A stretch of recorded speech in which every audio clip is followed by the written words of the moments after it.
पुरी संस्कृति भवन ठारे अनुष्ठित हो जाइछि जिला स्तरीय आर्ट ऑफ गिविंग कार्यक्रम। এই কার্যক্রমে আরক্ষী অধীক্ষক পিনাক মিশ্র, অতিরিক্ত এসপি বিষ্ণু প্রসাদ পতি, जिला सूचना और लोक संपर्क अधिकारी संतोष कुमार सेठी, गोपबंधु आयुर्वेद महाविद्यालय अध्यक्ष अरुण कुमार दास, सुकांत कुमार महांती, किट और किस्र मानव संबल महानिर्देशक शिवानंद मिश्र प्रमुख अतिथि रूपे जोग देइथिले। कार्यक्रम संयोजना और परिचालना करथिले Kalinga TV senior reporter Shailendra आचार्य।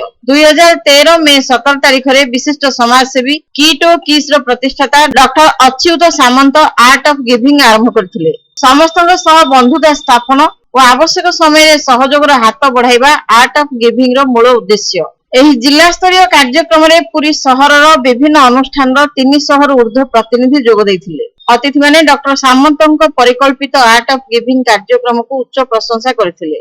वस्तुवादी दुनिया रे व्यक्ति विशेष निज व्यक्तिगत और सामाजिक जीवन में दान करिवार कला शिखी एहाको व्यवहार करिवा पई अतिथि माने परामर्श देइथिले।